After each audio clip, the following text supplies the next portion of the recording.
दुनिया न्यूज़ का ऐसे कामयाब और हुनरमंद ओवरसीज़ पाकिस्तानियों को अपनी स्क्रीन पर लाने का सिलसिला तसलसल जारी है, जिन्होंने बरतानिया में नुमाया खिदमात सर अंजाम दी। नुमाइंदा खुसूसी नासिर इकबाल ऐसे ही एक पाकिस्तानी से मिलवा रहे हैं जिन्होंने आबाई इलाके मंडी बहाउद्दीन से आला तालीम हासिल करने के लिए बरतानिया का सफ़र किया और लंदन बार ऑफ रिशम का मुसलसल चौथी बार मेयर बनकर एक नया रिकॉर्ड कायम किया। मेयर का लंदन में दिन कैसे गुजरता है, मसरूफियात क्या होती हैं, जानते हैं मेयर तौसीफ अनवर से। इतने सारे मेयर्स, लंदन की परेड, कैसा महसूस कर रहे हैं इतने सारे मेयरों के अंदर?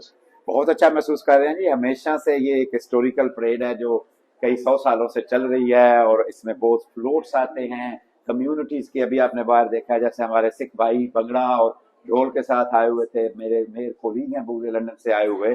तो it's a really amazing and fun event of the year. It's a kind of flagship event. वहाँ पे एक पाकिस्तानी ढोल बजाए जा रहे हैं, पाकिस्तानी कल्चर को मुतारफ कराया जा रहा है। क्या समझते हैं कि ये जो कल्चरल इवेंट जो एक हर साल जो न्यू ईयर की परेड होती है, लंदन में 300 जुबानें बोली जाती है। लंदन जो है इस बहुत बैनल आप कह सकते हैं सकाफती एक शहर है। हर किस्म की सकाफत और रस्म व रवाज लंदन में होते हैं। तो ये एक ऐसा मौका है जहां हम इसको रिफ्लेक्ट करते हैं, इसको दिखाते हैं दुनिया को कि लंदन मल्टी कल्चरल है, लंदन ओपन है, लंदन इंक्लूसिव है।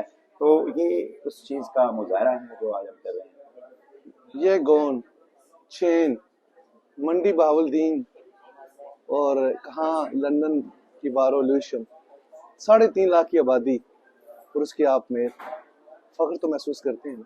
हाँ जी, अल्हम्दुलिल्लाह, अल्लाह ताला का ये एहसान है। मैं कभी भी अपनी रूट्स नहीं भूलता। मैं मंडी बहाउद्दीन के एक छोटे गांव से आया हूँ और जिस तरह अल्लाह पाक ने पूरी एक स्ट्रगल है पाकिस्तान में भी। ज़ाहिर मैं पंजाब यूनिवर्सिटी से ग्रेजुएट किया, फिर इधर आया।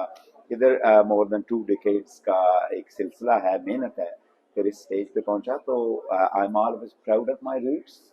मैं हमेशा पाकिस्तानी हूँ और पाकिस्तानी ही रहूँगा। और Britain is also my identity. ये भी मेरा मुल्क है लेकिन मैं दोनों को साथ लेकर। ये मेरी चौथी टर्म है और बहुत अच्छा एक्सपीरियंस रहा।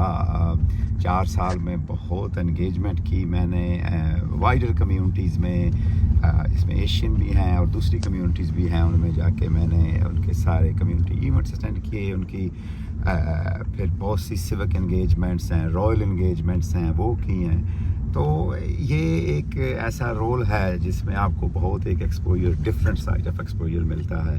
तो मैंने बहुत अच्छा एंजॉय किया इस रोल को। कुछ सालों में ल्यूशम काउंसिल में जो हमारी फ्लैगशिप अचीवमेंट्स हैं उसमें एक तो हमने क्लाइमेट क्राइसिस पे बहुत काम किया है। हम फर्स्ट काउंसिल थे जिन्होंने क्लाइमेट एमरजेंसी डिक्लेयर की और उसके बाद रेट्रोफिटिंग से लेके हमारा फ्लीट इलेक्ट्रीफाई किया हमने और भी छोटे छोटे बहुत अच्छे इनिशिएटिव हमने लिए। अभी उसके अलावा हाउसिंग में हमने 1200 घरों की अप्रूवल दी है जो अभी अंडर कंस्ट्रक्शन है। और उसके अलावा फिर हमने एक ख़ास स्कीम मुतारफ़ कराई है ल्यूशम में, लैंड लाइसेंसिंग स्कीम, जो पहले कुछ बारोज़ में थी लंदन में, अभी हमने भी उसे अडॉप्ट किया है। उसमें यह है कि जो भी घर रेंट पे चढ़ रहे हैं उन सब घरों की इंस्पेक्शन होगी ताकि वो एक मिनिमम स्टैंडर्ड को मीट करें। पाकिस्तान में जो इंसानी हकूक़ की खिलाफ वर्जी हो रही है, सियासतदानों को, पार्लियामेंटेरियंस को सड़कों पे घसीटा जा रहा है, इस पे क्या आप मैसेज देना चाहते हैं? क्या देखें, जो एक प्रोटोकॉल के हिसाब से तो मैं किसी दूसरे मुल्क की सियासत में एक हद से ज़्यादा कमेंट नहीं कर सकता। लेकिन ये है कि दुनिया में कहीं भी जहाँ भी इंसानी हकूक़ की खिलाफ वर्जियाँ होती हैं हम आवाज़ उठाते हैं। और मैंने ज़ाती तौर पर भी बहुत ज़्यादा ऐसे इश्यूज़ पे आवाज़ उठाई। और मैं समझता हूँ कि जो बेसिक ह्यूमन राइट्स हैं उनको हमेशा और हर जगह उनका एहतराम करना चाहिए और उसकी पाबंदी करनी चाहिए। जो भी हमारे एक इंटरनेशनल कन्वेंशन के तहत हैं, हर बंदे को आज़ादी राय होना चाहिए, उसको इलेक्शन लड़ने का हक होना चाहिए, मीडिया का सेंसरशिप नहीं होना चाहिए, जो कि एक सेहतमंद सोसाइटी की खासा होता है। बहुत शुक्रिया आपके वक्त।